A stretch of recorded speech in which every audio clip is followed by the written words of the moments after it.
La Bible dit, dans le livre de Galates 6, verset 6, que c'est lui à qui l'on enseigne la parole fasse part de tous ses biens à celui qui l'enseigne.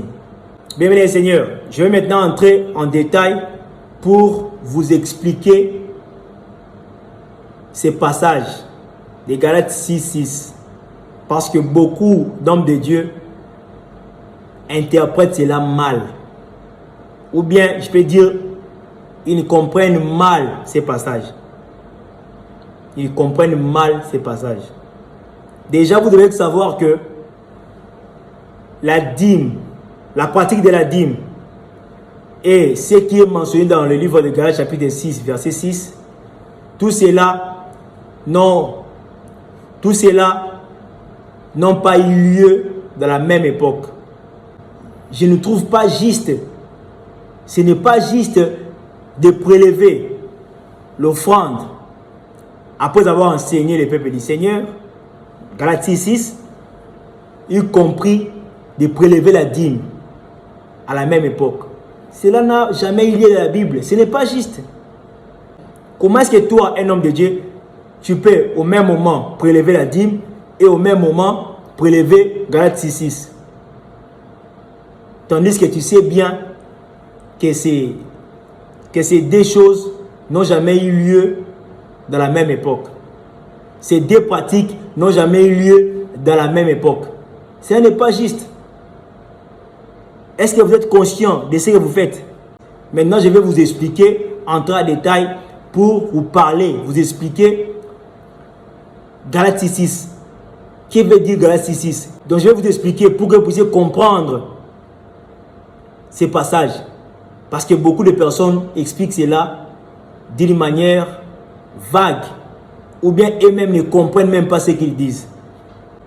Eux-mêmes ne comprennent même pas ces passages. Donc pour lesquels ils racontent des bobards, ils racontent des bêtises, des choses qu'ils ne maîtrisent pas. D'abord, premièrement, il y a une catégorie des hommes de Dieu qui prélèvent la dîme de nos jours, sous prétexte que Galates 6 est vague, n'est pas précis. Donc, ils ne savent pas c'est quoi en fait les montants fixes pour payer, pour offrir comme une offrande. Donc, pour donner une offrande, il n'y a pas un montant fixe pour donner une offrande à celui qui enseigne la parole de Dieu. Donc, il y a d'autres. Donc, il y a une catégorie des hommes de Dieu qui prélèvent la dîme sous prétexte que Galates 6 est vague, n'est pas précis. Donc, ces gens-là se disent que il n'y a pas un montant précis pour offrir à celui qui enseigne la parole, pour donner une offrande à celui qui enseigne la parole de Dieu. Pour donner une offrande à celui qui enseigne la parole de Dieu. Donc, il n'y a pas un montant précis comme on calculait la dîme dans l'Ancien Testament, 1/10. Là, ça donnait un montant précis. Donc, il y a une catégorie des hommes de Dieu qui prélèvent la dîme de nos jours sous prétexte que Galates 6 n'est pas précis. Donc, il n'y a pas moyen de connaître un montant précis, donc pour lequel il prélève cela. Dans cette catégorie de personnes, des hommes de Dieu là, je peux dire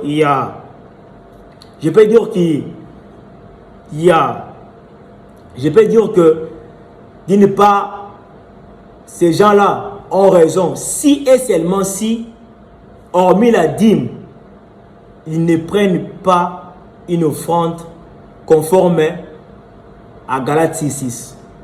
Si ces gens ne font pas cela, ils ont raison de prélever un montant qui est égal à la dîme, comme étant leur offrande, qui peut représenter Galates 6 pour eux. Là, moi je trouve ça juste. Mais plutôt, je ne trouverai pas juste si on veut mêler et la dîme et Galates 6 à la même époque. Là, c'est une arnaque. Donc, si il y a des hommes de Dieu qui prélèvent la dîme sous prétexte que Galates 6 est vague, n'est pas précis, la Bible dit de partager tous ses biens. Sous prétexte que la Bible dit que c'est lui à qui l'on enseigne la parole fasse part de tous ses biens à celui qui l'enseigne. Donc ces gens-là ne savent pas combien demander au peuple de Dieu pour leur offrir, après avoir enseigné la parole de Dieu, après leur avoir enseigné la parole de Dieu, après leur avoir enseigné la parole de Dieu, si ces hommes de Dieu-là demandent la dîme sous prétexte que cela, Galatie 6 n'est pas précis, là moi je trouve cela juste qu'ils se contentent de la dîme et non de demander une autre offrande pour leur intérêt. S'ils font cela, là c'est une arnaque. Mais s'ils se contentent de la dîme pour remplacer Galatie 6, demandant à ce qu'ils puissent avoir un montant précis, après avoir enseigné les peuples de Dieu, là, il n'y a pas de problème. Là, je trouve ça juste. Mais ce que moi, je trouve injuste, qui n'est pas juste, c'est de mêler, de prélever la dîme à la même époque que Galatie 6, au temps de la Nouvelle Alliance. Là, c'est une arnaque. Bien, mes seigneurs, il y a aussi une catégorie des hommes de Dieu qui disent que Galatie 6 signifie partager ou bien donner tous ses biens à celui qui vous a enseigné la parole de Dieu. Donner tous ses biens. Partager tous ses biens. Donc, tout ce que tu as, donne à celui qui t'a enseigné. Pour que toi-même tu puisses rester avec quoi. Donc, pour eux, Galatie 6 veut dire ce que je viens de dire là. Donc, donnez tous vos biens pour que vous puissiez rester avec rien. C'est comme ça que une catégorie des hommes de Dieu comprennent Galatie 6 de cette façon-là. Il y a encore une catégorie des hommes de Dieu qui disent que Galatie 6 veut dire diviser, bien partager en deux parties tous ces biens avec celui qui vous enseigne la parole. Vous comprenez ces trois exemples-là? Premièrement, il y a une catégorie des hommes de Dieu qui ont remplacé Galatie 6 par la dîme, qui ne mêlent pas ces deux choses ensemble. Donc pour eux, le coût de Galatie 6 vaut le 10%, donc égal à la dîme. Si ces gens-là prélèvent que la dîme pour remplacer Galatie 6, sans pour autant recevoir une autre offrande, disant que c'est une offrande pour moi qui vous a prêché la parole, là ces gens-là ne pêchent pas. Là c'est juste. Là cela est juste. Là pour eux, je ne peux pas les condamner. Moi je trouve que cela est juste. Parce qu'ils ne mêlent pas ces deux choses ensemble. Il y a encore une autre catégorie, il y a encore une autre catégorie des hommes de Dieu que je viens de citer, qui disent que Galatie 6 veut dire donner tous ses biens pour rester avec rien. Il y a encore une troisième catégorie des hommes de Dieu qui disent que Galatie 6 veut dire partager, diviser en deux tous ses biens avec celui qui vous enseigne ou qui vous a enseigné la parole de Dieu. J'aimerais vous éclairer, vous dire ceci, que Galatie 6 veut juste dire de prendre une part de tous vos biens, de prendre une part, de faire part, prendre une part. Si quelqu'un veut rédiger un faire-part, n'est-ce pas, dans ce texte, il explique à celui qui veut rédiger cela de lui venir en aide sur quelque chose. Parmi tous vos biens, tout ce qui vous appartient, et non les biens d'autrui, les biens volés, non. Vous devrez prélever une part parmi tous vos biens, une part, et non donner tout, et non diviser ça en deux. Non, ce n'est pas ce qui est mentionné dans le livre de Galatie 6. Non, ce n'est pas ça. Que celui à qui l'on enseigne la parole fasse part de tous ses biens. Faire part. Prendre part. Une part de tous ses biens. Et non diviser par deux. Donner tout. Ce n'est pas juste. Donc, vous devez comprendre que vous devez comprendre que la Bible le Seigneur est en train de parler par la bouche de son serviteur, l'apôtre Paul, que nous devrons prendre une part de nos biens. Et cette part-là va provenir de ce que nous avons résolu dans nos cœurs. Nous allons donner cela librement, sans contrainte, sans être obligé par quelqu'un, sans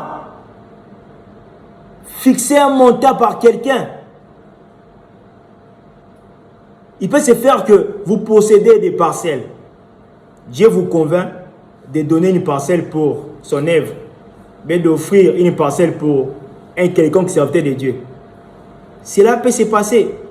Cela peut se faire librement, sans contrainte. Cela fait partie aussi d'une offrande, de ce qui fait partie de votre bien. C'est ce qui fait partie de vos biens. Donc, vous pouvez posséder une parcelle, posséder des champs, avoir assez d'argent et vous jugez bon vous-même d'offrir une somme d'argent raisonnable à celui qui vous enseigne la parole. C'est comme ça que cela se passe.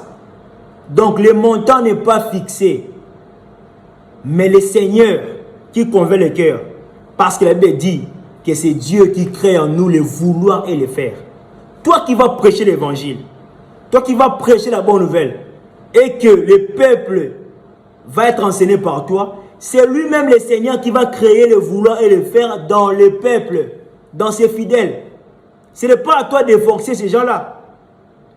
Quand le peuple sera enseigné, le Seigneur lui-même qui va enseigner le peuple par ta bouche, par nos bouches, va convaincre ce peuple d'offrir librement. Moi, je peux d'ailleurs dire que la dîme est d'ailleurs minime que Galatie 6. Galatie 6 peut même aller au-delà de la dîme. Parce qu'une personne peut gagner 100 $.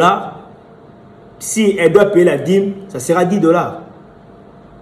Tandis que, en parlant de Galatie 6, Dieu peut convaincre cette personne de donner une offrande de 30 $ qui dépasse même la dîme de ce qu'il a gagné, qui dépasse même la dîme de ce que cette personne a gagné.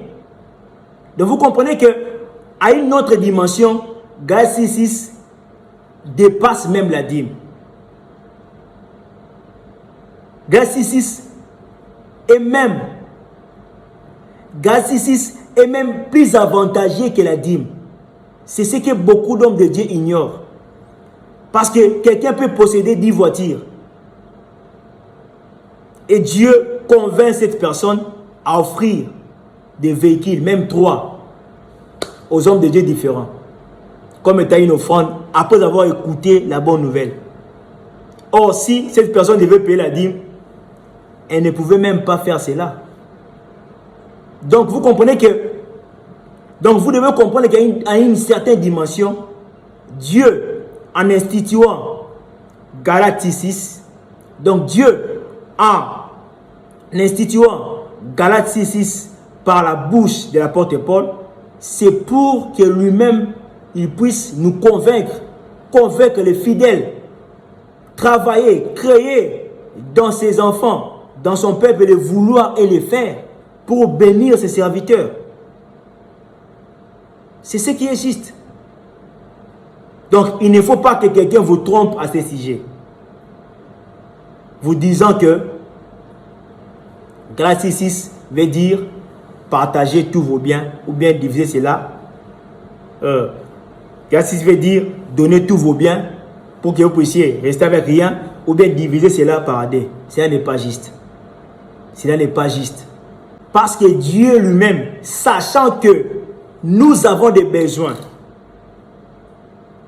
des charges, des responsabilités à assumer. Comment est-ce que c'est Dieu qui sait toutes ces choses peut encore nous dire de donner tout? Ou bien de donner la moitié de tout ce que nous possédons? Vous comprenez que ce n'est pas juste.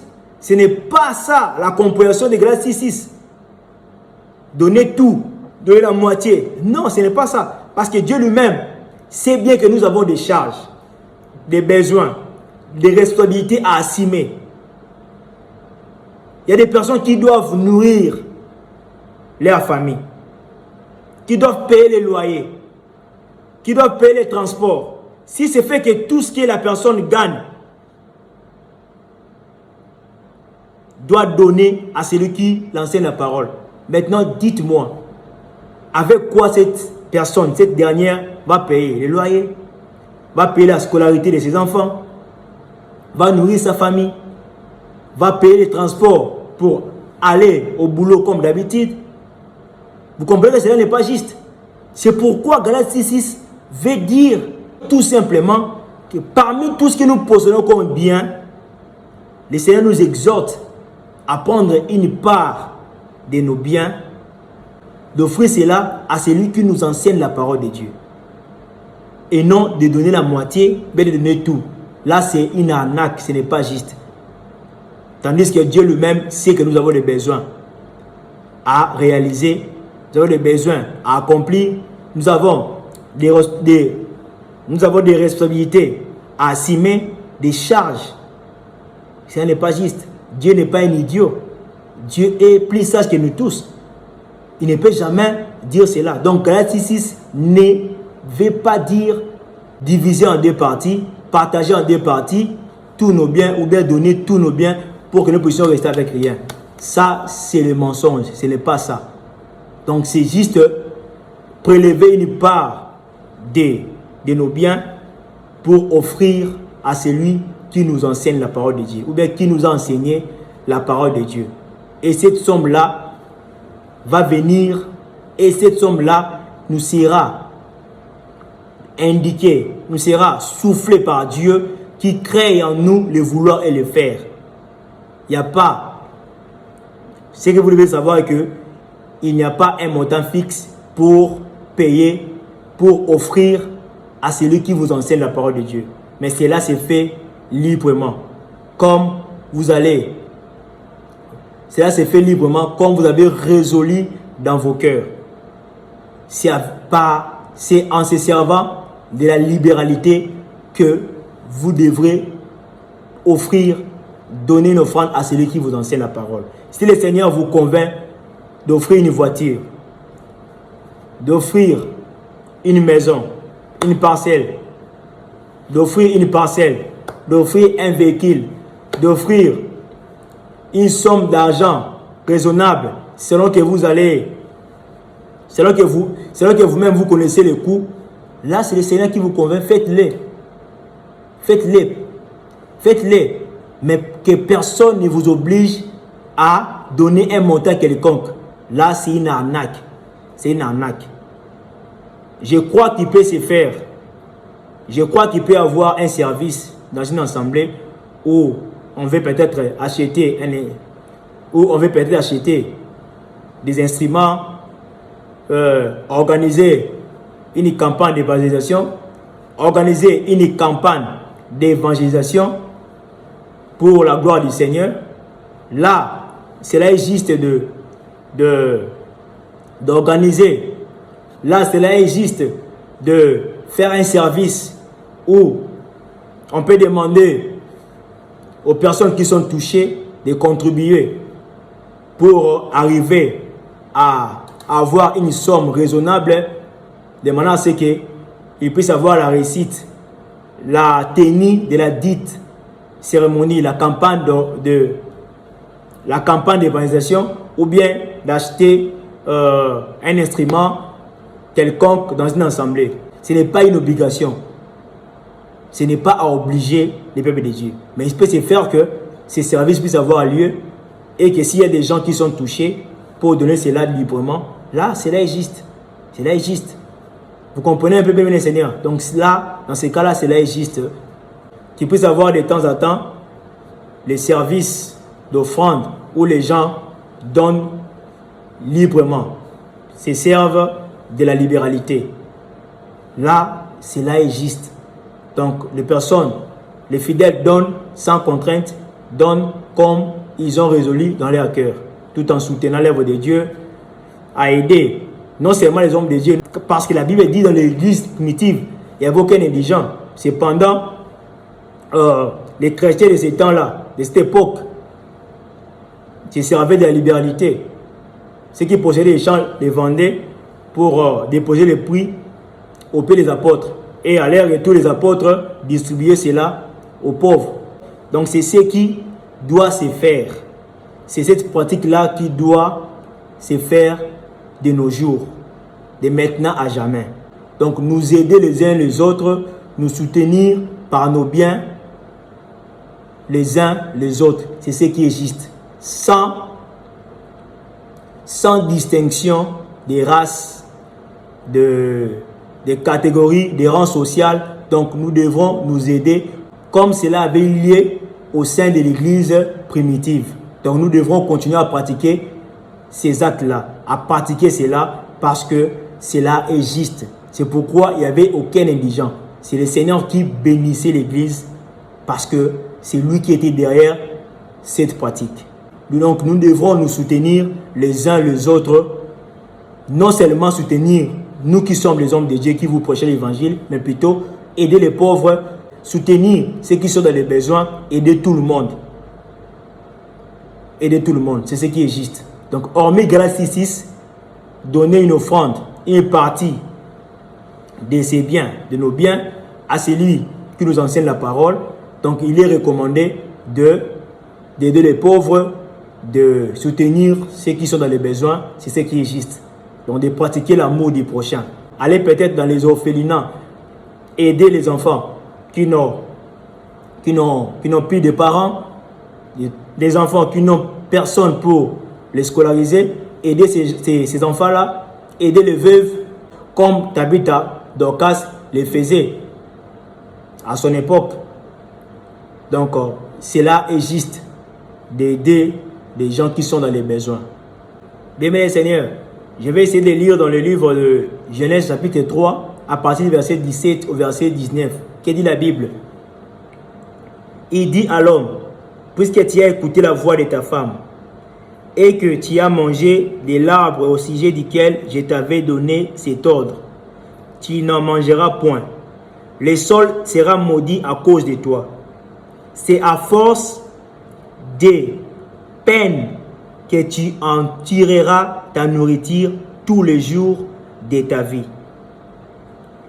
Il te produira des épines et des ronces, et tu mangeras de l'herbe des champs.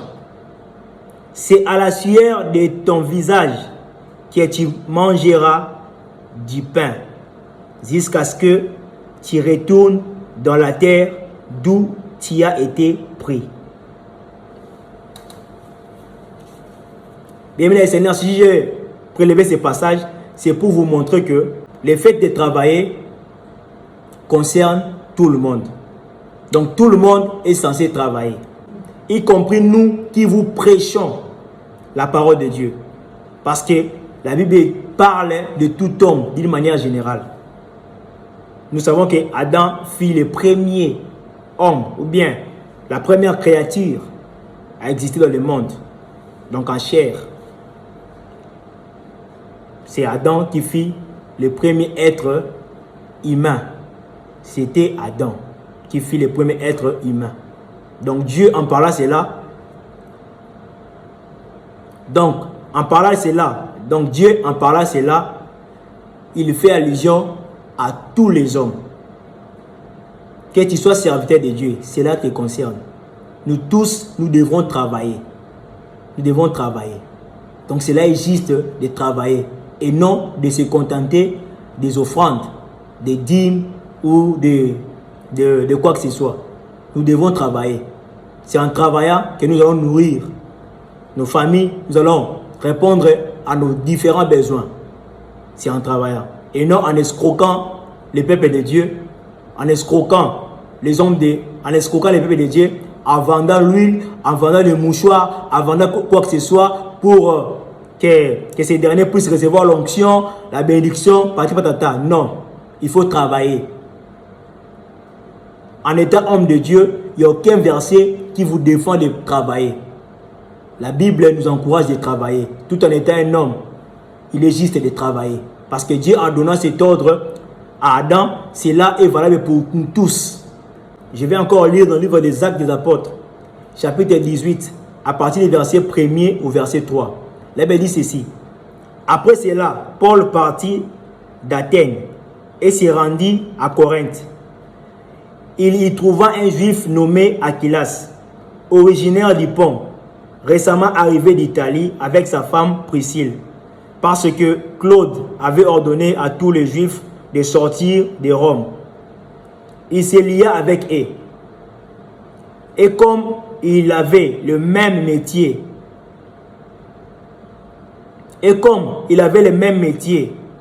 il demeura chez eux et il travailla. Ils faisèrent des tentes. Paul, j'ai pris encore un autre exemple. Là maintenant, la Bible est précise par les noms de Dieu. Paul, parce qu'en disant Paul, c'est qu'en ce moment-là, il est déjà serviteur du Christ. Il n'est plus un meurtrier. Quand il était meurtrier, la Bible, quand il était meurtrier, il avait le nom de Saul. Et maintenant, en parlant de Paul, c'est-à-dire, il est déjà ministre du Seigneur Jésus-Christ, serviteur de Dieu. La Bible déclare que Paul avait le même métier que Aquilas, faisait des tentes. C'est-à-dire, il était un constructeur. À cette époque, il serait peut-être un ingénieur ou bien un maçon, ou bien un contremaître. Donc, Paul travaillait. Tout en servant Jésus-Christ, Paul travaillait. Il n'était pas un voleur. Il ne vendait pas quoi que ce soit. Donc, repentez-vous. Vous avez appris au moins un métier. Vous avez des compétences. Vous savez au moins faire quelque chose. Servez Dieu tout en travaillant. Parce que personne ne vous appelle à travailler à temps plein dans une quelconque assemblée. Je n'ai pas encore vu un passage où Dieu oblige à ses serviteurs de travailler à temps plein. Si cela était le cas, Paul n'allait pas travailler. Donc, hormis les ministères, hormis les services du Seigneur, Paul travaillait. Et la Bible témoigne cela. Si Paul travaillait, alors vous dépassez Paul en quoi? Donc, il est juste pour nous, en tant que des hommes de Dieu, de travailler, pour ne pas tomber dans l'amour de l'argent, pour ne pas être vendus aux hommes riches, pour ne pas devenir des escrocs, pour ne pas avoir des messages corrompus. Travaillez. Si quelqu'un vous offre quelque chose, prenez cela. Mais ne cherchez pas à escroquer les gens, à dépendre de vos fidèles. Sinon, vous risquerez de manquer de prédication devant ces gens-là. Vous risquerez d'avoir des paroles flatteuses, des prédications flatteuses. Vous risquerez de ne plus prêcher la vérité parce que vous serez déjà corrompu dans vos pensées. Donc, bien le Seigneur, vous devez comprendre que Galatie 6 ne veut pas dire diviser ses biens en deux parties ou bien donner tous ses biens à celui qui vous a enseigné la parole de Dieu. Si cela était le cas, pourquoi alors la Bible parle de la libéralité? Dieu ne peut pas se contredire. Voyez un peu. Donc, en parlant de la libéralité, la Bible fait allusion à celui qui va donner, bien à celui qui donne comme il a résolu dans son cœur. À celui qui donne comme il a résolu dans son cœur, sans contrainte, donner librement, comme le Seigneur convainc la personne dans son cœur. Donc, c'est le Seigneur qui convainc son peuple pour donner. Donc, la Bible parle de la libéralité. Cela démontre que Galatie 6 fait mention de la libéralité. Donc, donner selon qu'on a résolu dans nos cœurs. Vous comprenez un peu? Donc, selon que la personne a résolu dans son cœur. Donc, le montant, la somme, c'est la personne qui sera convaincue par le Seigneur, par Dieu qui crée en nous le vouloir et le faire pour offrir, de faire un don à son serviteur qui lui a enseigné la parole de Dieu. Je vous donne quelques passages qui parlent de la libéralité. Pour ceux qui vont prendre note, mais pour ceux qui vont lire, pour ceux qui vont lire cela, pour ceux qui ont besoin d'avoir ces passages. Vous pouvez lire dans le livre de Romains chapitre 12, verset 8. 1 Corinthiens chapitre 16, verset 3. 2 Corinthiens chapitre 8, à partir du verset 1er au verset 2. 2 Corinthiens chapitre 9, verset 5. Toujours dans 2 Corinthiens, chapitre 9, verset 11. Et aussi dans le livre de 2 Corinthiens, toujours, chapitre 9, verset 16. Complétez encore 1 Timothée, chapitre 6, verset 18. Et enfin, Hébreux, chapitre 13, verset 16. Je vais lire les seuls passages, les derniers passages ici, parce que c'est vraiment nécessaire. La Bible dit ceci, dans le livre d'Hébreux, chapitre 13, verset 16. Et n'oubliez pas la bienfaisance et la libéralité, car c'est à de tels sacrifices que Dieu prend plaisir. Donc Dieu prend plaisir dans la bienfaisance et dans la libéralité. Donc donner comme on a résolu dans nos cœurs. C'est ce qui est juste. Donc Dieu prend plaisir dans ces sacrifices. Donc vous comprenez que cela est juste. Offrez, donnez les offrandes comme vous avez résolu dans vos cœurs. Parce que c'est le Seigneur qui va vous convaincre de poser un acte. C'est ce qui est juste. Bien-aimés Seigneur, nous allons lire quelques passages pour mettre un terme dans cette vidéo. Je vais lire dans le livre de Genèse, chapitre 3, verset 16. La Bible dit ceci. Il dit à la femme, Dieu dit à la femme, il dit à la femme, donc c'est Dieu qui parle à la femme, là c'était dans les jardins d'Éden.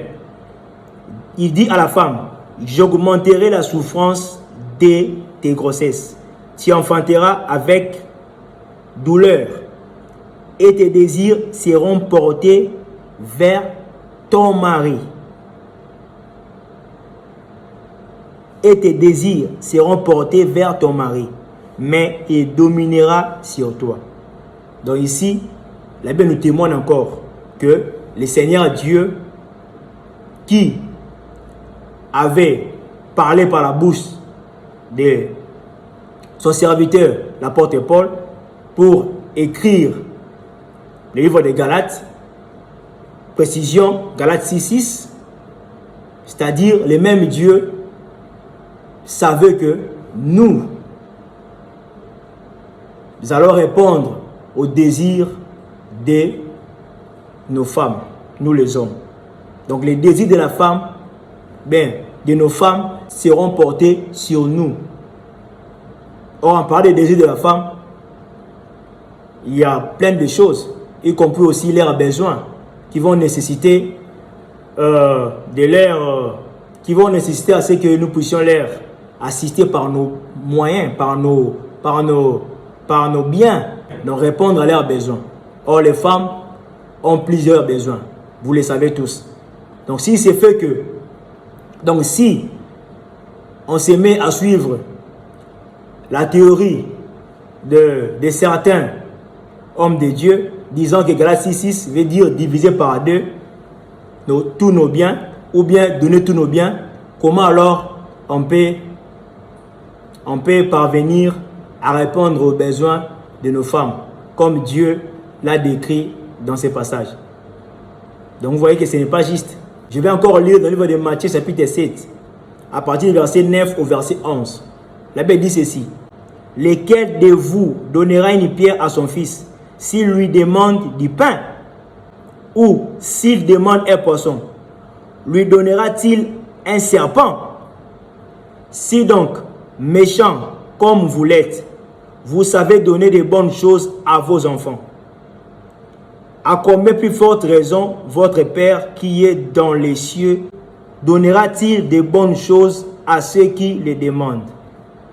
Donc là, c'est encore notre passage où lui-même, le Seigneur Jésus-Christ, est en train de nous démontrer que nous, en tant que les parents, ou bien ceux qui vont devenir des parents, seront là pour répondre aux besoins de leurs enfants.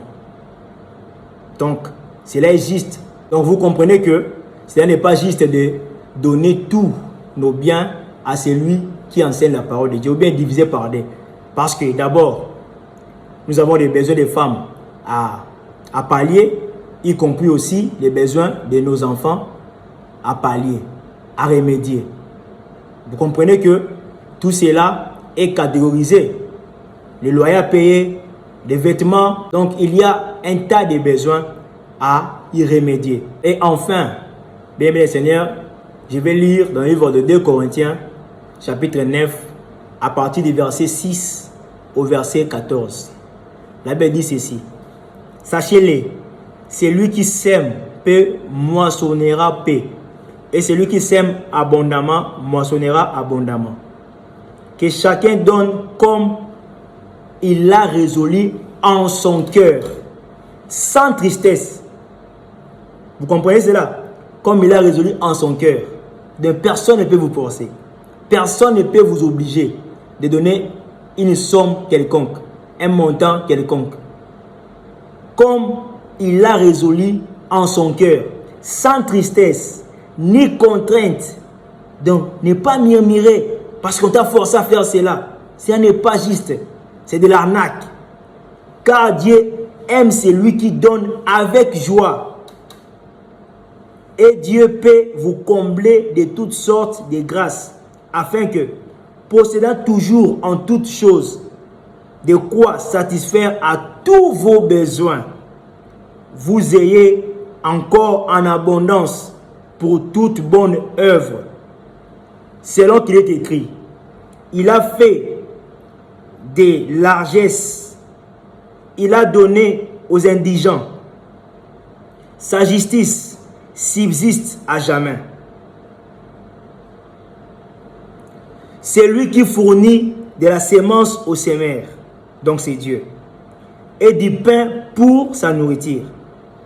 Vous fournira et vous multipliera la sémence, et il augmentera les fruits de votre justice.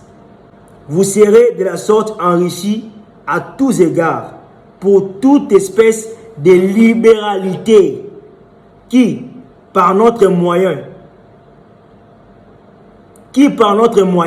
feront offrir à Dieu des actions de grâce. Car les secours de cette assistance non seulement pourvoient aux besoins des saints, mais il est encore une source abondante de nombreuses actions de grâce envers Dieu, en considération de ces secours dont ils font l'expérience.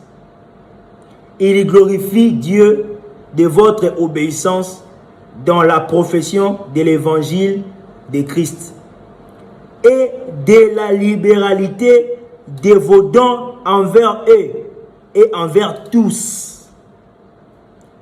Il prie pour vous parce qu'il vous aime à cause de la grâce éminente que Dieu vous a faite. Grâce soit rendue à notre Dieu pour son don ineffable. Là, c'est les derniers passages avec lesquels je vais mettre un terme dans cette vidéo. Donc, vous comprenez que la libéralité est très capitale et très nécessaire dans la nouvelle alliance. La libéralité est très nécessaire.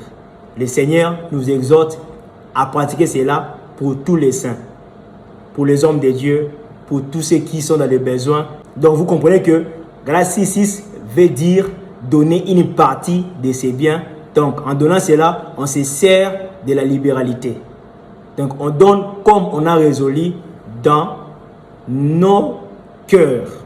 Donc, on donne comme nous avons.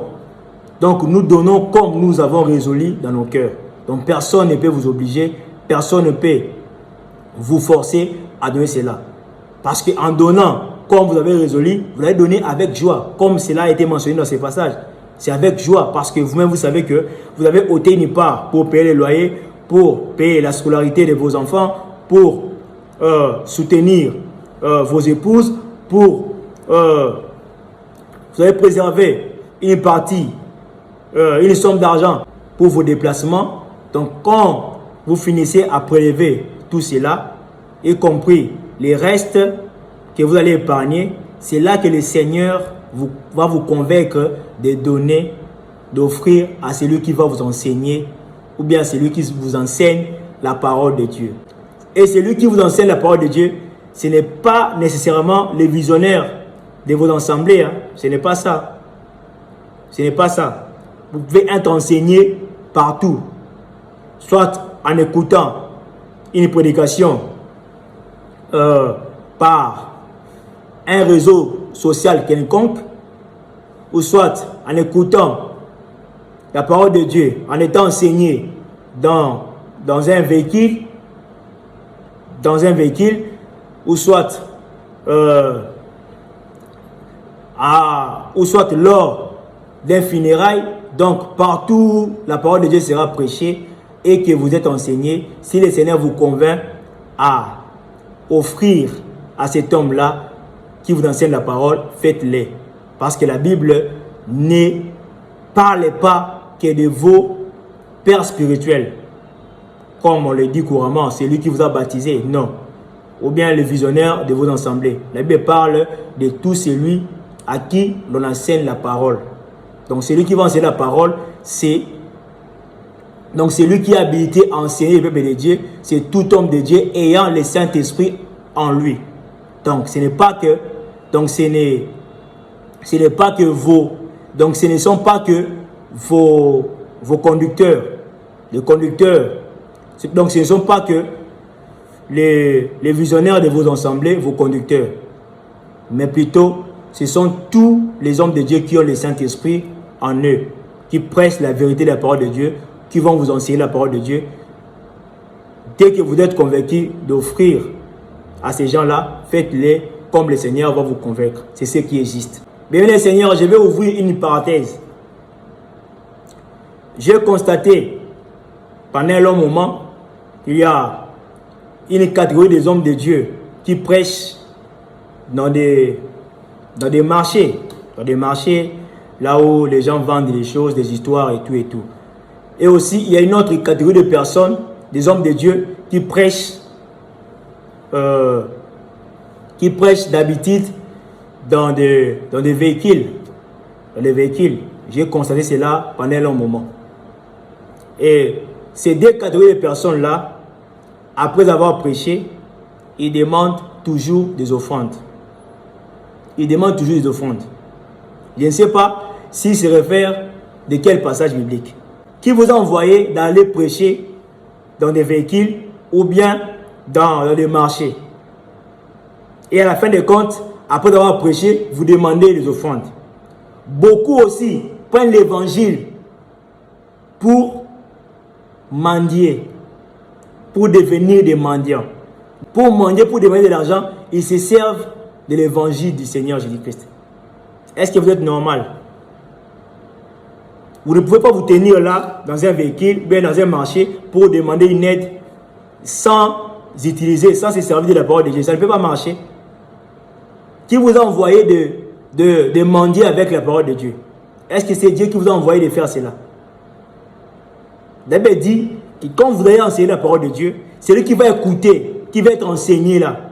C'est lui que le Seigneur va convaincre pour offrir librement. C'est servir de la libéralité. Mais vous mettez, d'abord, vous enseignez. D'abord, vous prêchez dans un marché quelconque, vous mettez à demander l'argent. Or, dans un marché, les gens ne sont même pas concentrés. Dans un marché, les gens circulent dans des sens inverses. Je peux même les appeler des faux hommes de Dieu qui se mettent à demander de l'argent. Aidez l'œuvre du Seigneur. Aidez l'œuvre du Seigneur. Dieu a dit de soutenir ses serviteurs. Ces gens-là se mettent à crier. Vous demandez qu'on puisse vous aider, vous donner une offrande. Pour quel évangile vous avez prêché? Parce que c'est lui qui va vous donner une offrande, c'est celui qui est enseigné par vous. Maintenant, quelqu'un qui est tenté de passer, qui n'a rien écouté comme évangile, qui n'a pas été enseigné par vous, vous mettez à demander à cette personne l'argent.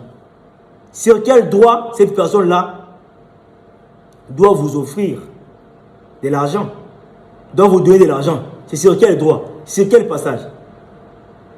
Quelqu'un qui n'est pas enseigné par vous, qui existe des passages, vous lui demandez de l'argent.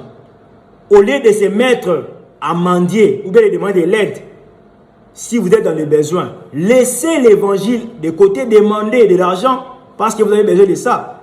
Dieu peut convaincre les cœurs des gens pour vous aider. Mais n'utilisez pas l'évangile pour mendier, vous serez frappé par Dieu. Dieu ordonne de sa parole que tout homme travaille. Si Paul travaillait, il était faiseur de tentes, qu'est-ce qui vous manque de travailler? Dans des bis pareils, il y a d'autres qui se font, il y a d'autres qui disent qu'ils ont un orphelinat à leur gestion. Je ne dis pas que tous ceux qui disent cela disent les mensonges. J'ai rencontré aussi beaucoup de menteurs. Il y a d'autres qui prêchent l'évangile pour qu'ils puissent être aidés. Il y a d'autres qui prêchent l'évangile dans des véhicules pour demander de l'aide à la fin de leur intervention, sous prétexte en disant que ils sont malades, ils souffrent de quelque chose là, ils sont malades, ils doivent être opérés, patati patata, aidez-moi, aidez-moi, je suis un homme de Dieu. Pourquoi ne pas demander de l'argent sans utiliser la parole de Dieu? Pourquoi ne pas demander de l'argent, demander de l'aide sans peut-être utiliser la parole de Dieu? Dieu va convaincre les gens pour vous aider. Mais pourquoi se servir de l'évangile pour essayer de convaincre les gens? Et lorsque ces gens-là vont constater que vous êtes en train de mentir, c'est votre travail, vous êtes des menteurs, vous faites là pour chercher de quoi manger, ça sera maintenant l'image des vrais hommes de Dieu qui sera ballottée. Vous allez donner une mauvaise image pour les vrais hommes de Dieu. À cause de vous, des mendiants. À cause de vous qui blaguez avec la parole de Dieu. Qui se servez de la parole de Dieu pour chercher les pains quotidiens. Ce n'est pas juste. Ce n'est pas juste. Ce n'est pas juste. Si c'est fait que vous êtes convaincu pour prêcher dans un véhicule, prêchez la bonne nouvelle. Dès que vous finissez, mettez-vous, payez votre transport. Dieu qui vous a envoyé, si et seulement si c'est Dieu qui vous a envoyé, il peut convaincre quelqu'un, une personne pour vous payer les transports, pour vous aider, parce que Dieu connaît vos besoins. Dieu connaît ce qui vous dérange. Il peut convaincre une personne pour vous aider, pour vous donner du travail, pour vous bénir. Parce que Dieu est ignorant de quelque chose. Dieu avait dit à Abraham qu'il n'y a rien qui peut lui étonner. Dieu connaît toutes choses. Dieu connaît toutes choses. Même les disciples du Seigneur Jésus-Christ avaient dit au Seigneur que nous savons maintenant que tu connais toutes choses. C'est Dieu. C'est Dieu de la Bible est allé où? C'est Dieu-là est le même hier, aujourd'hui, éternellement. Donc j'exhorte aux vrais hommes de Dieu qui sont dans l'ignorance, qui se sont transformés en mendiants, de se repentir. Prêchez l'évangile dans des bis, si vous êtes convaincus. Dès que vous finissez, mettez-vous. Si Dieu juge bon de vous bénir à travers une personne qui a été enseignée par vous, que la gloire lui soit rendue. Pareillement, lorsque vous allez prêcher dans des marchés, n'allez pas prêcher pour demander de l'argent. Parce que vous savez que les gens vendent là-bas, il y a sûrement de l'argent. Là, vous risquerez d'être tombé dans les pièges du diable. D'être tombé dans l'amour de l'argent. Or, la Bible nous exhorte de ne pas se livrer à l'amour de l'argent, mais plutôt de se contenter de ce que nous avons. Car Dieu lui-même, il ne nous délaissera pas. Donc, c'est ce qui est juste, bien aimé Seigneur. Parce que ces mêmes personnes-là qui prêchent dans des marchés, qui prêchent dans des véhicules, quand ils se retrouvent au lieu d'un funérail, ils ne demandent plus d'offrande. Or, c'est le même évangile, c'est la même Bible que vous lisez pour prêcher dans un lieu de funérailles. Mais pourquoi alors vous ne demandez pas l'offrande là-bas? Qui vous a dit de ne pas demander l'offrande là-bas? De demander que dans des marchés et dans des véhicules. Qui vous a dit de faire cela? Demandez aussi de l'argent lorsque vous prêchez dans les funérailles. Parce que c'est l'évangile que vous avez prêché. Et que vous dites qu'après avoir prêché, le prédicateur doit avoir une offrande de grâce 6. Pourquoi vous ne demandez pas l'offrande lors de vos prestations dans des funérailles. Vous voyez que ce n'est pas juste. Vous devez vous repentir. Donc, si vous avez un matin, vous avez un bon côté. Vous avez offrande. Mais c'est comme dans bazandu na mamituka de kuna bose nga mbobi ke kuna bato ba mbongo na poche ba ke misala bato bazala ba mbongo ba teka na bazandu. Là dans vos pensées déjà vous êtes corrompus. Rien ne va dans vos pensées. Vous devez vous repentir. Moi-même qui vous parle maintenant. Il y a un jour où j'avais prêché dans un véhicule. Je me dirigeais vers Ipen. C'était à partir des magasins Kitambo. Pour aller vers Ipen, je devrais aller diriger quelques travaux parce que je suis un ingénieur en construction. Et chemin faisant, le Seigneur m'a convaincu de prêcher. J'ai prêché dans les véhicules. Après avoir fini de prêcher, j'ai payé mon transport. Et puis je suis descendu. En descendant, il y a eu un jeune homme qui m'avait suivi en me disant, l'homme de Dieu, j'ai été béni par ta parole. La parole de Dieu qui a été prêchée par ta bouche. Je suis convaincu de payer, de vous rembourser le montant, la somme d'argent que vous avez payé pour le transport. Et je lui ai dit carrément que Dieu te bénisse. J'ai pris cet argent-là, je suis parti. J'avais forcé personne à faire cela. Donc vous comprenez que c'est Dieu lui-même qui avait convaincu ces jeunes hommes pour venir m'offrir, me donner une offrande dans la 6-6 librement. Donc ce Dieu ne change pas. Il est le même hier, aujourd'hui, éternellement. Il est juste une question pour vous de savoir si c'est quel esprit qui vous anime à aimer l'argent, à aimer l'argent, à aimer l'argent. Repentez-vous, repentez-vous. Cherchez du boulot, travaillez. Prêchez la bonne nouvelle, servez Dieu dans la vérité. Servez Dieu dans la vérité. Marchez dans la crainte du Seigneur, servez Dieu dans la vérité. Servez Dieu dans la vérité. Ne vous livrez pas dans l'amour de l'argent. Contentez-vous de ce que vous avez. Vous trouverez une catégorie d'hommes de Dieu qui utilisent la Bible et prêchent des choses qu'eux-mêmes ne comprennent pas. Au lieu de chercher d'abord à comprendre cela, à être enseigné, chercher les vrais hommes de Dieu pour les apprendre cela, ils se mettent à prêcher les peuples. Lui-même étant un aveugle, il se met aussi à prêcher les aveugles. Et après son intervention, cette personne, cette dernière, met un panier pour que les peuples viennent offrir, donner une offrande de Galates 6.6.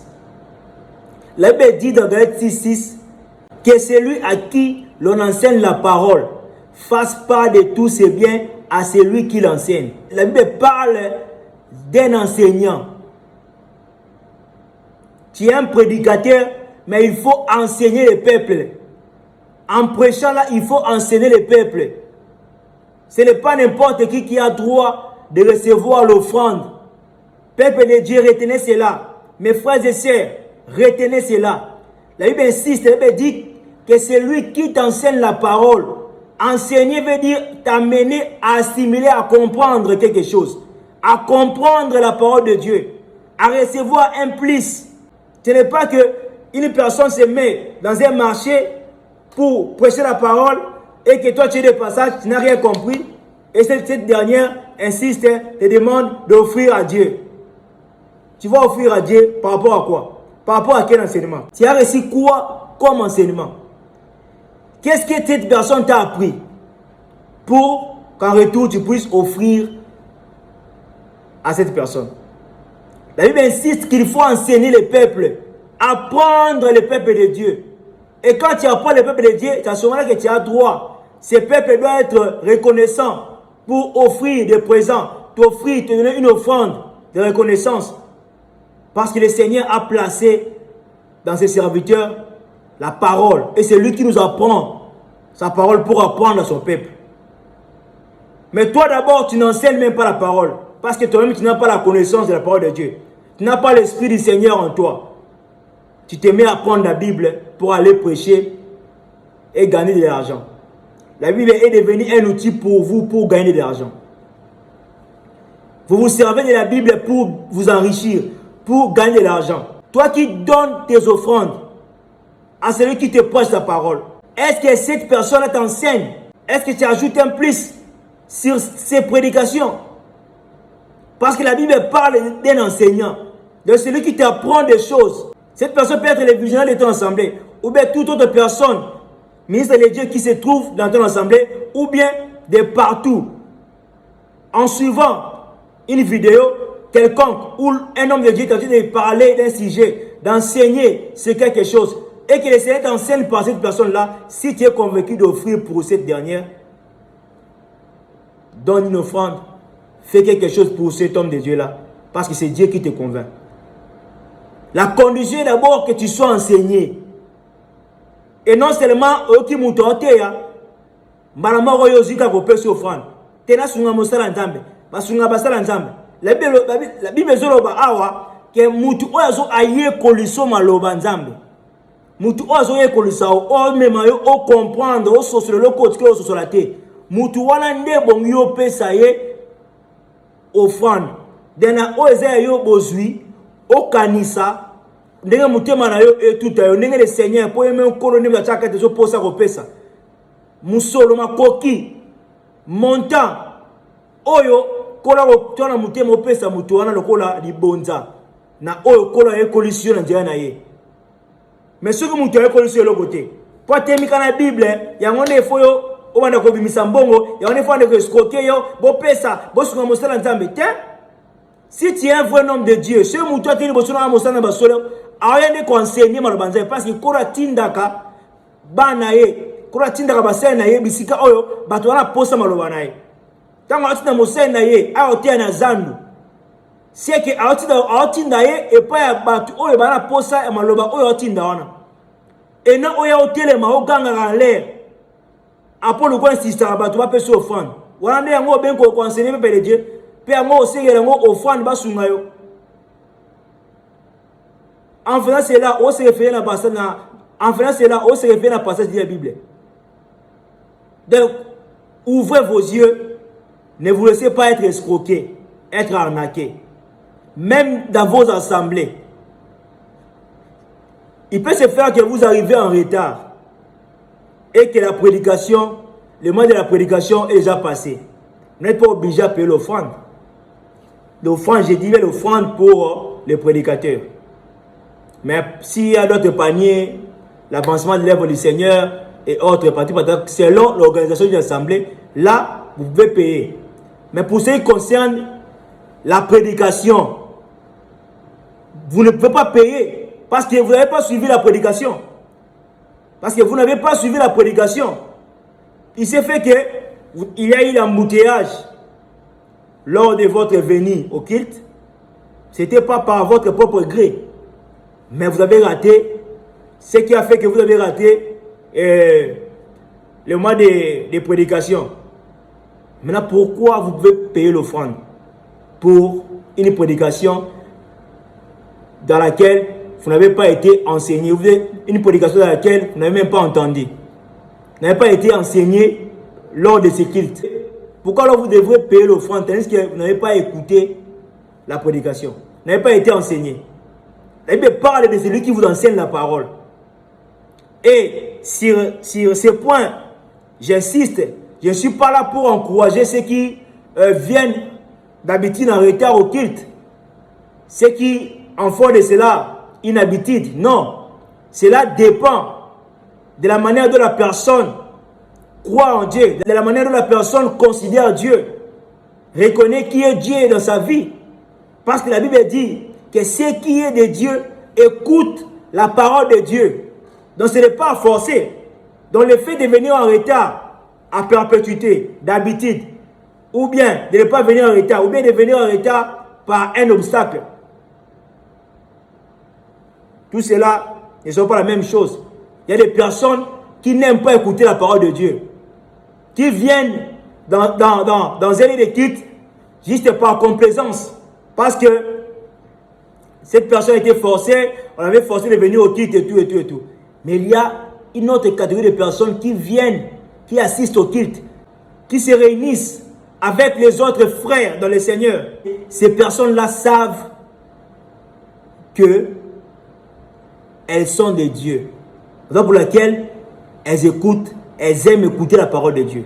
Celui qui est habitué à rater les mois de prédication, là c'est son problème. Cette personne, si toi qui vas écouter cette vidéo, tu fais partie de ces personnes qui aiment rater les mois de prédication, toi qui vas écouter cette vidéo, si c'est fait que tu fais partie de ces gens-là qui font expressement, qui font cela expressement, qui aiment arriver au kit en retard, ne pas écouter la parole du Seigneur, ne pas participer au mois de prédication, si tu fais partie de ces gens-là, répands-toi. À moins que tu ne puisses pas avoir en toi la nature de Dieu. Parce que la Bible dit que ceux qui sont de Dieu écoutent la parole de Dieu. Le fait de s'habituer de venir en retard, cela dépend de la nature d'une personne à l'autre. Nous qui sommes de Dieu, nous qui avons la nature de Dieu en nous, cela est tout à fait logique pour nous d'assister au moment de prédication. À moins qu'il puisse avoir une contrainte, un obstacle. Là, c'est logique. Mais si c'est fait que vous avez été empêché d'arriver à l'heure convenue pour écouter la prédication, vous n'êtes pas obligé à payer l'offrande. Pourquoi payer l'offrande? Pourquoi payer l'offrande d'un message, d'une prédication que vous n'avez pas entendu, que vous n'avez pas écouté? Ça sert à quoi? Et vous qui insistez que tout le monde paye, Galatie 6, on va déprocher la bonne nouvelle, paye.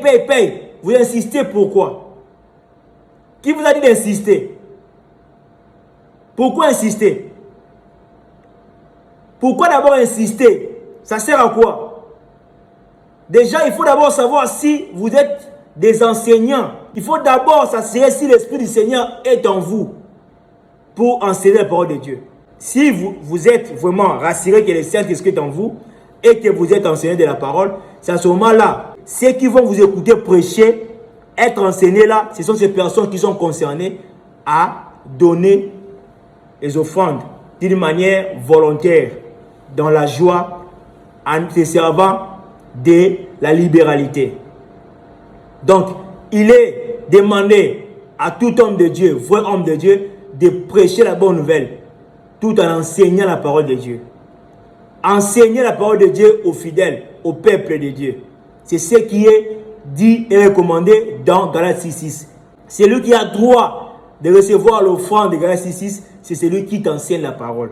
Ce n'est pas celui qui te dit reçois, j'ai vu, Dieu me dit, patati patata. Ce n'est pas celui-là. Ce ne sont pas ces gens de personnes-là qui vous flattent, qui vous apportent des messages mensongers. Des messages mensongers, des messages remplis de flatteries. Ce ne sont pas ce genre de personnes.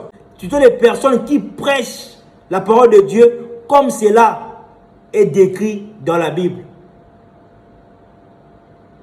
Sans être pour qui que ce soit. Mais plutôt prêcher la vérité. S'il faut prêcher la repentance, il prêche la repentance. Il enseigne la crainte de Dieu. Il enseigne tout. Il parle de la vérité. Il édifie le peuple. Il enseigne le peuple. Le peuple apprend quelque chose. Et en retour, ces peuples-là, Dieu les exhorte à être reconnaissants tout en offrant pour celui qui vous enseigne la parole de Dieu. C'est ce qui est juste. Donc, n'ayez pas peur de ces gens qui vous obligent de les offrir quoi que ce soit. Payez la dîme. Si vous ne payez pas la dîme, Dieu va envoyer les voleurs. Dieu lui-même va devenir votre ennemi, va combattre tout ce que vous faites. On va vous voler pour que les gens puissent avoir peur. N'ayez pas peur de tout cela. Ce sont des voleurs. Personne ne peut vous obliger à payer la dîme au moment où nous sommes. La Bible dit que c'est lui à qui l'on enseigne la parole. Si on t'enseigne la parole, tout ce que Dieu te met à cœur, fais cela pour cet homme-là qui te prêche la parole. Même par la vidéo, comme celle-ci. Partout où tu vas écouter la bonne nouvelle et que tu as enseigné, au même moment que le Seigneur te convainc de faire quelque chose, fais-le. C'est lui qui va te bénir. Obéissez, ayant vous la crainte de Dieu et non la crainte des hommes, soi-disant hommes de Dieu, qui vous poussent, qui vous font peur de la dîme, payer la dîme, patata.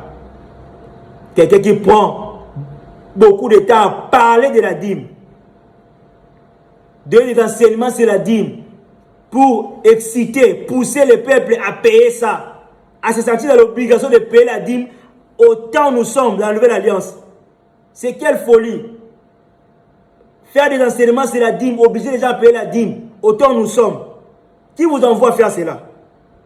Vous lisez dans la Bible et vous voyez qu'il n'y a eu aucun apôtre du Seigneur qui a fait cela. Mais vous vous mettez à faire cela.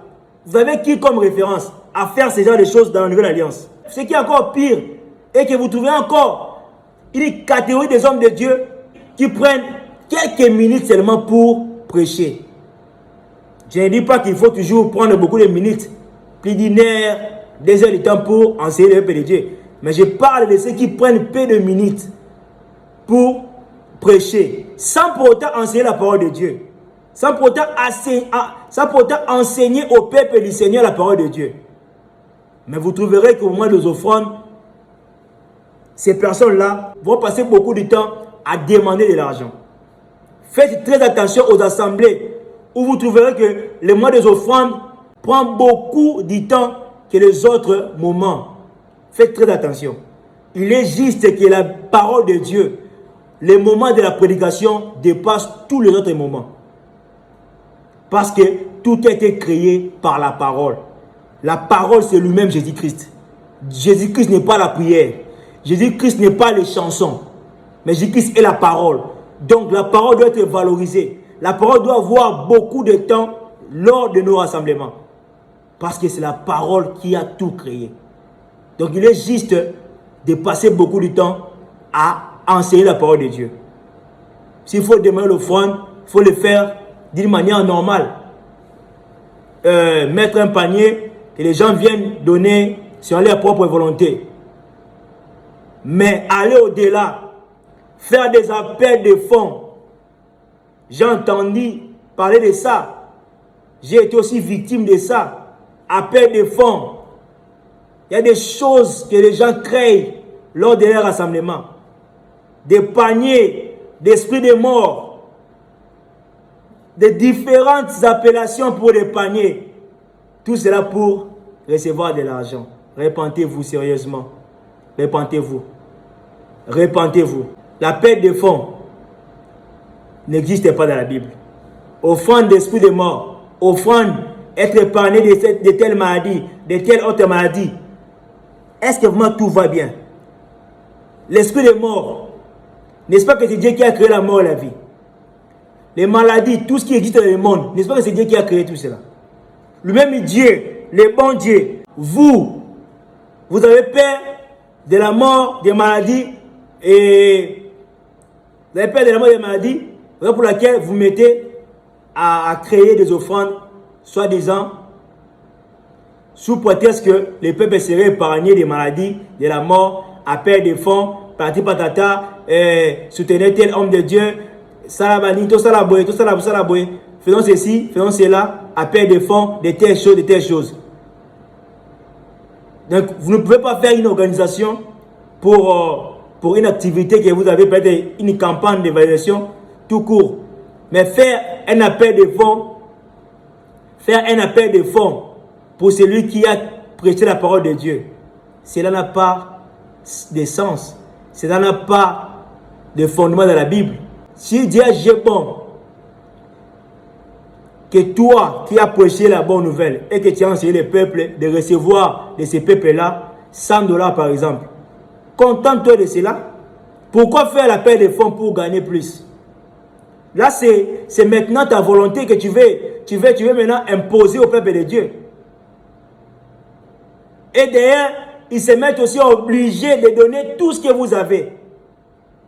Et quand tu vas rentrer à la maison, il n'y a rien à payer. De quoi manger. Même pas à payer le loyer. Voyez comment ces gens-là sont venus pour vous arnaquer.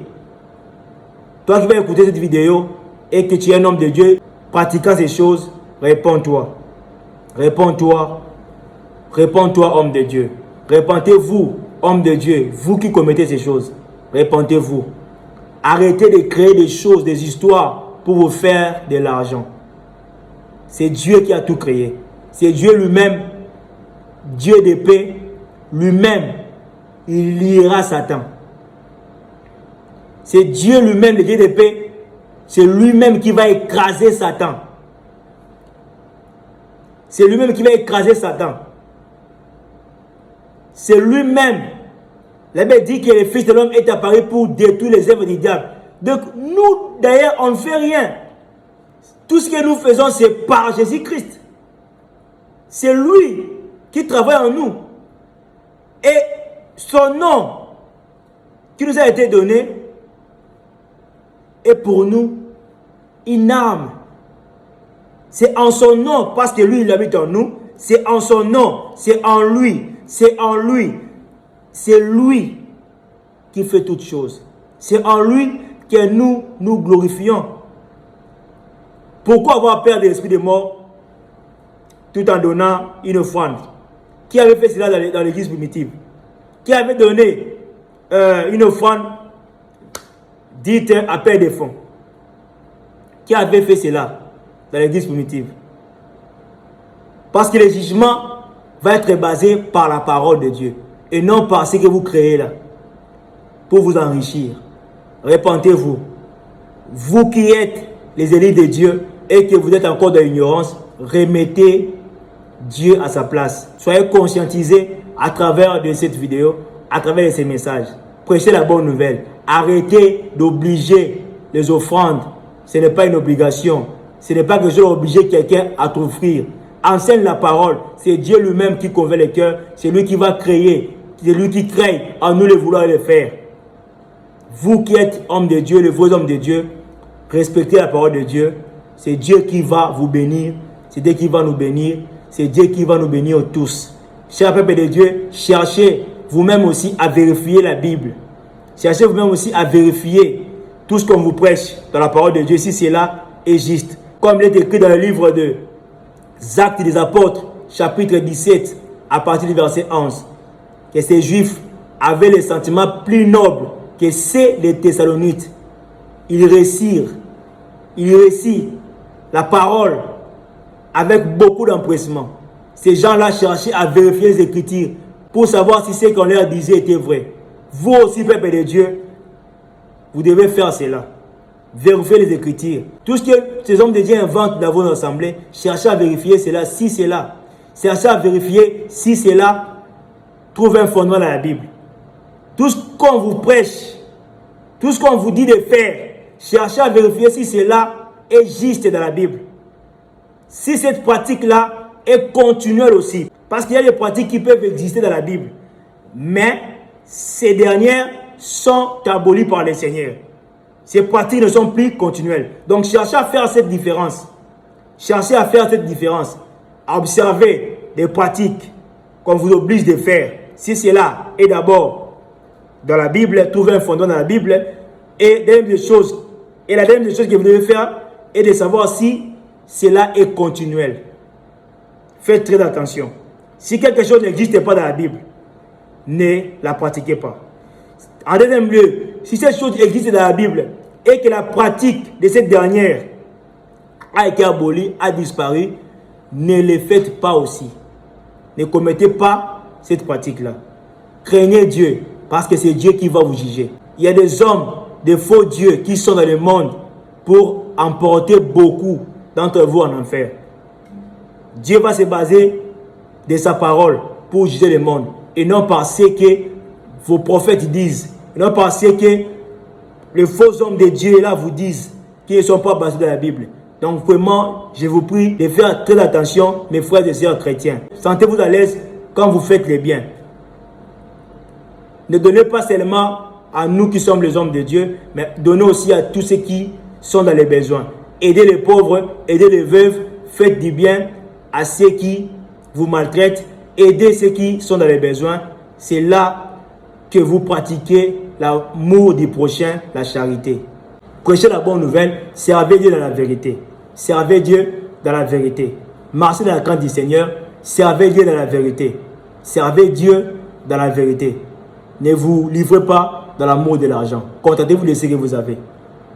Que le Seigneur bénisse sa parole, que le Seigneur se souvienne de ta parole, que le Seigneur bénisse tous ceux qui vont se soumettre à sa parole, tous ceux qui vont marcher en conformité à sa parole, tous ceux qui vont prêcher l'évangile pour ne pas s'enrichir, que le Seigneur vous bénisse, que le Seigneur se souvienne de vous, que le Seigneur puisse bénir vos affaires, que le Seigneur puisse nous soumettre à sa parole, que le Seigneur puisse bénir tous ceux qui vont recevoir la parole de Dieu avec joie, que le Seigneur vous bénisse, que le Seigneur se souvienne de nous tous, que le Seigneur bénisse sa parole, que le Seigneur soit glorifié à travers ces messages, que le Seigneur soit glorifié à travers ces messages. Vous qui êtes touchés par ces messages et que vous faites partie de ceux qui commettent les mauvais actes, je vous appelle à la repentance, revenez au Seigneur. Vous qui n'êtes pas encore baptisés, vous qui n'avez pas encore crié au Seigneur Jésus-Christ, croyez en ces messages, croyez au Seigneur Jésus-Christ, faites-vous baptiser au nom du Seigneur Jésus-Christ pour le salut de vos âmes. Pour que, en retour, pour que par la suite, le Seigneur puisse venir habiter en vous par le Saint-Esprit, afin que vous puissiez être enlevés dans les airs lorsqu'il va revenir dans sa gloire. Que le Seigneur bénisse sa parole. Shalom. À nous revoir dans la prochaine vidéo.